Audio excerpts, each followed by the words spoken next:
And our friend Elijah saw a need, saw a desire, saw a gifting, and he actually did something about it. He actually did something, which was really cool to me.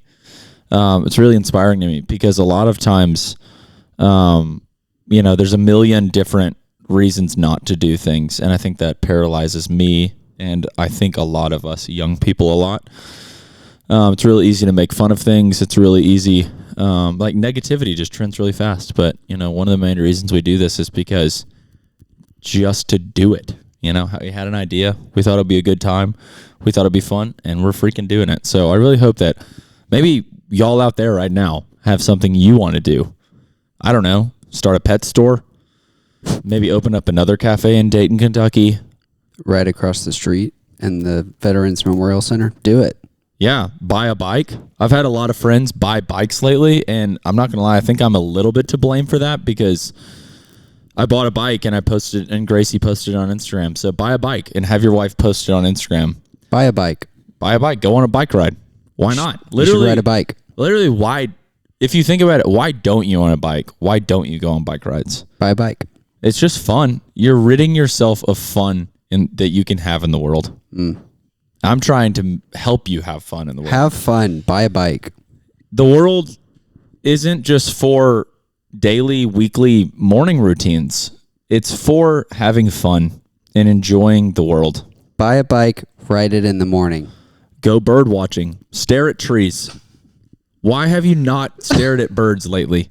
The other day, I was at Jemison Trail walking, and straight up a guy was alone with a bird watching book, walking around looking at birds. And I looked at him, and I was like, man, that guy's having a better time than me right now. Like, you can't tell me that if you got to a place where you were mentally like that point of being an absolute animal enough to where you showed up to a trail by yourself and you were so into something enough to bring a little booklet that helped you recognize birds, that you would be having a great freaking time doing it.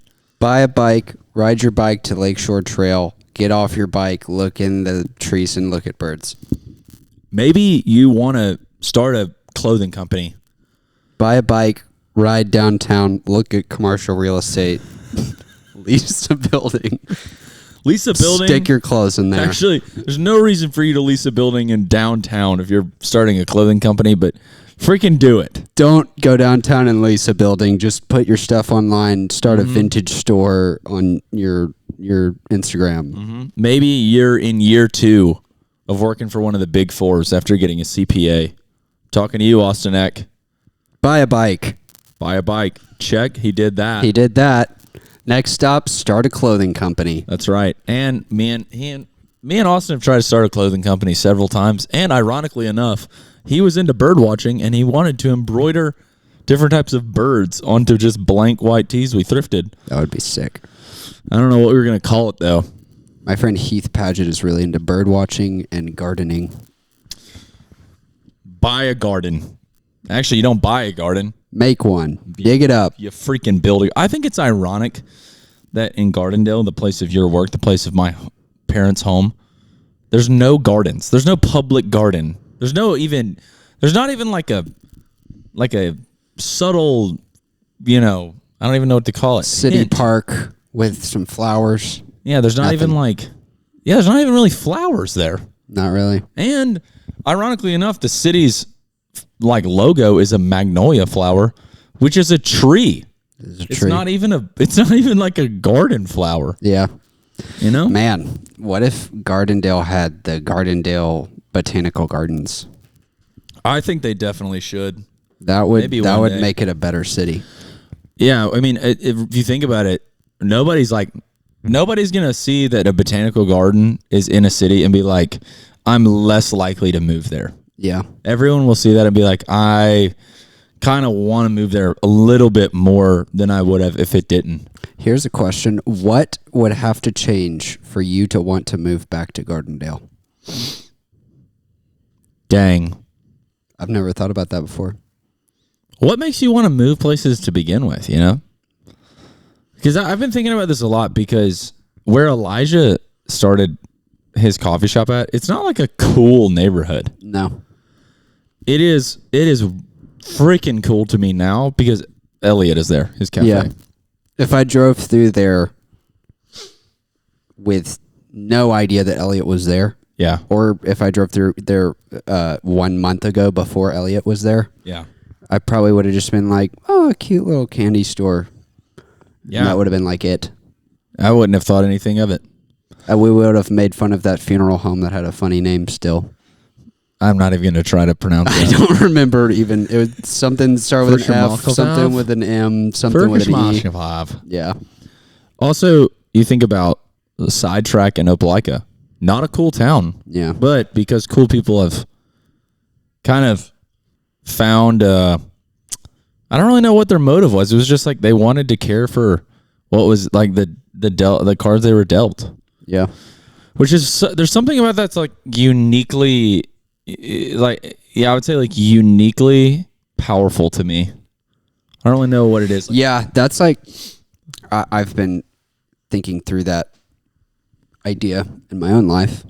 And most of what I've realized as a 24-year-old, a couple years out of college, in a town that I think is pretty cool, but it's not like New York cool, is, unless you get some kind of lucky break and get the dream job or something like that, which is unlikely in the cases of most people, you should probably just make your life into the dream life instead of trying to chase it somewhere else. Yeah. And so my goal in my life is mostly just to discern what I think would be the dream life and then work really hard to make it. Yeah, because if you think about it, all the dream jobs were kind of built and made by people who stayed true to something that was like small and nothing at one point. Yeah. Yeah. You know? I've listened to some business guys recently, and one of them said something like, success often comes to the person who sticks at the thing the longest and pushes through the most negativity and no's or something like that. Hey, your systems are perfectly designed to give you the results you are currently getting. Yep. Think about that one for a while, guys. Think about that one with your job. Think about that one with the government. Think about that one with your community. If things are not the way that you want them to be, they're probably not designed for them to be better. Because a lot of people would say, that like they're in a city post-grad. I feel like this is a pretty common thing. They're in a city post-grad, and they're like, I just don't really have community here.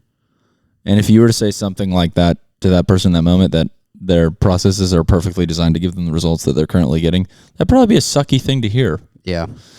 But it is true, Yeah, I find that most of the time when I come across adversity in life, that's kind of the answer. It's like, well, life sucks, and this is how it is. So either you can complain about it and whine, or maybe you should try and do something to change it if you don't like it. And it really hurts, and sometimes it takes me a little bit of time to accept that. Mm-hmm.